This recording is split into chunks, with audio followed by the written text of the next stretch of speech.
ಇದು ಶಂಖತೀರ್ಥ ಯಾವ್ದು? ಶಂಖತೀರ್ಥ. ಶಂಖತೀರ್ಥ ಇಲ್ಲ ಯೂಟ್ಯೂಬರ್ ಅದೀನ್ರಿ ನಾ. ಇದು ಯಾವ ಸ್ಥಳ ಅಣ್ಣ? ಶಂಖತೀರ್ಥ. ಶಂಖತೀರ್ಥ ದಾನಮದೇವಿ ಸೋಮನಾಥ ಲಗ್ನ ಸ್ಥಳನ ಇದು. ಸೋಮನಾಥ ಮತ್ತು ದಾನಮತ್ತೆ ತಾಯಿದ ಲಗ್ನ ಆಗಿದ್ದ ಜಾಗ ಇದೆ. ಮೂಲ ಸ್ಥಳ. ನಿಮ್ಮ ಹೆಸರು ಅಣ್ಣ? ರಾಜು ಮತ್ತು ವೀರ್ಯ ಸ್ವಾಮಿ ಇಲ್ಲಿ ಕೂತಾರ. ಈ ಮುಂದೆ ಹೊಂಟೀವಿ ನಾವು ನೋಡಕ್ಕೆ.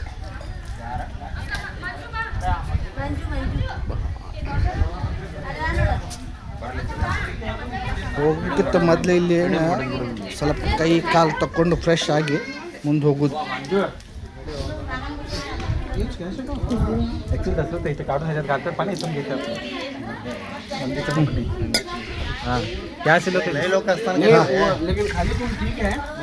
ಅಲ್ಲಿಂದ ನೀರು ಹಾಕಿದ್ರೆ ಇಲ್ಲಿ ಬರ್ತದೆ. ಜೈ ನಂದಿ ಮಹಾರಾಜ್. ಜೈ ನಂದಿ ಮಹಾರಾಜ್. ಮುಂದಿಗೆ ಹೊಂಟೀವಿ, ದರ್ಶನ ಮಾಡಕ್ಕೆ ಹೊಂಟೀವಿ. ಜಾಗ ನೋಡ್ರಿ ಎಷ್ಟು ಚಂದ ಇದೆ. ವಾತಾವರಣ ಸೂಪರ್ ವಾತಾವರಣ ಇದೆ, ಮಸ್ತ್.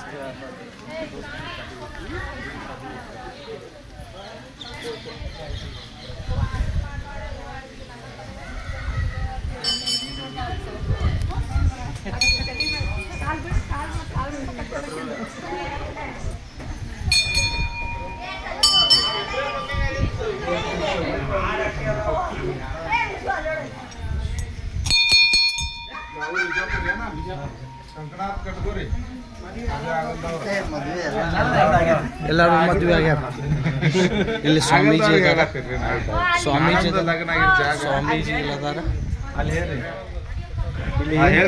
ಏನು ಕಟ್ಕೋಬೇಕು ಹೇಳ್ರಿ? ಇದು ದಾನಮ್ ತಾಯಿ ಲಗ್ನ ಆಗಿರಿ ಜಾಗ್ರಿ. ಹಾಂ ರೀ, ನೀವು ಬರ್ಬೇಕಲ್ಲ. ಇವ್ರು ದಾನಮ್ ತಾಯಿ ರೀ. ಹಾಂ ರೀ. ಇವ್ರು ಸೋಮನಾಥ್ ಮಹಾರಾಜ್ ರೀ. ಹಾಂ ರೀ.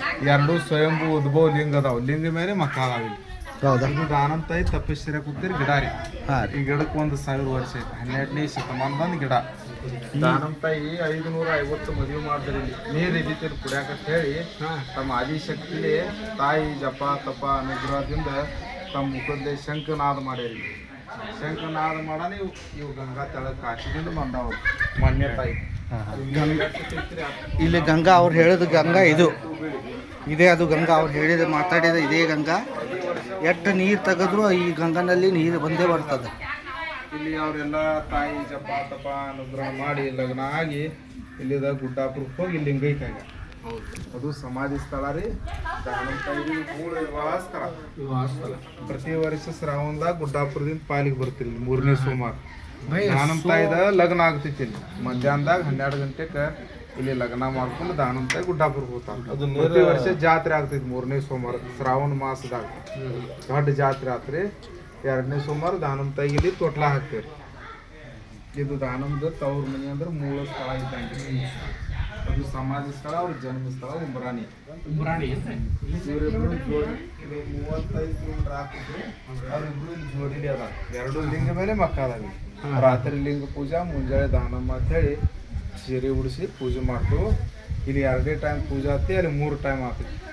ಯಾಕಂದ್ರೆ ಮುಕ್ತಿನ ಅವಸ್ಥಾದಾಗ ದಾನಮ್ ತಾಯಿ ಇಲ್ಲಿ ನಡುವಿಂದ ಗುಡ್ಡಾಪುರಕ್ಕೆ ಹೋಗಿ ಅಲ್ಲಿ ತಾಯಿ ಭೂಮಿಯಾಗ ಸೇರ್ಯಾರ. ಜೀವಂತ ಲಿಂಗೈಕಾಗ. ಇದು ಉದ್ಭವ ಲಿಂಗ ಐತೆ. 2 ಲಿಂಗ ಮೇಲೆ ಮಕ್ಕ ಅದಾವ. ಅವ್ರು ಸಂಸಾರ ಮಾಡ್ಲಿ ಅಂತೇಳಿ ತಾವು ಲಿಂಗ ಹಿಂದಮ್ ಅವ್ರ ಆದಿಶಕ್ತಿ. ಅವ್ರು ಜಾಸ್ತಿ ಅವ್ರದೇ ಅನುಗ್ರಹ ಎಲ್ಲ ತಪ ಜಪ ಮಾಡ್ಯಾರ ಅಂತ ಹೇಳಿ ಮುಂದದಾರ. ಅವ್ರ ಸೋಮನಾಥ ಸ್ವಲ್ಪ ಹಿಂದದಾರ. ಅಲ್ಲೇ ಗುಡ್ಡಾಪುರದಾಗ ದಾನ ಮಕ್ಕಳೇ ಸೋಮನಾಥ್ ಇತ್ತದ. ಅಂದ್ರೆ ಅವ್ರು ಸಂಸಾರ ಮಾಡ್ಲಿಲ್ಲ. ಸೌಭಾಗ್ಯವತಿ ಸಲುವಾಗಿ ಲಗ್ನ ಆದ. ಲಗ್ನ ಆದ್ರೂ ಅವರು ಬ್ರಹ್ಮತ್ವ ಮಾಡ್ಯಾರ. ಅದಕ್ಕೆ ಇಲ್ಲಿ ಮಕ್ಕಳ ತಾಗಲ್ದವ್ರು ಕಾಯಿ ಒಯ್ತಾರ್ರಿ. ಲಗ್ನ ಆಗಲ್ದವ್ರು ಕಂಕನಾಥ್ ಕಟ್ಕೋತಾರ್ರಿ. ಭಕ್ತಿ ಶ್ರದ್ಧಾಲೆ ಪೂಜೆ ಮಾಡ್ರಿ. ಇಲ್ಲಿ 30, 35, 40 ತಗ ಮಕ್ಕಳಾಗಂದ್ರೆ ಮಕ್ಕಳ ಎಲ್ಲಾ ಮಕ್ಕಳ ತಾಯಿ ಬಂದು ಇಲ್ಲಿ ತೊಟ್ಲಾದ ಕಟ್ಟಿ ಹುಡುಕೊಂಡು. ಈಗ ಮಕ್ಕಳ ಆದವ್ರಿಗೆ ಏನ್ ಮಾಡ್ಬೇಕು ಇಲ್ಲಿ ಬಂದು? ಅಂದ್ರೆ ಕಾಯಿ ಕೊಡ್ತಾರ. ಇಲ್ಲಿ ಶ್ರೀಫಳ್ರಿ, ಹಾಂ ರೀ, ತೆಂಗಿನಕಾಯಿ ರೀ. ಈ ದಾನಮ್ ತಾಯಿ ತೋಟ್ರಿ. ಈ ತೋಟ್ಲಾಗ ಕಾಯಿ ಕೂಗುದು 5 ಸಲ ಬೇಡ್ಕೊಂಡು ಅದು ಒಯ್ದು ದಾನಮ್ ತಾಯಿ ಭಕ್ತಿ. ಈಗ ಜೋಡಕ್ ಬರ್ಬೇಕೇನ ಅವ್ರ ಒಬ್ಬರೇ ಬಂದು ನಡೀತದೆ. ಯಾರು ಒಯ್ದು ಕೊಟ್ರು ಬರ್ತೀರಿ. ಖರೆ ಪೂಜೆ ಮಾತ್ರ ಅವ್ರು ಮಡಿದಿಂದ 11 ಗುರುವಾರ ವ್ರತ ಮಾಡೋದ್ರಿ.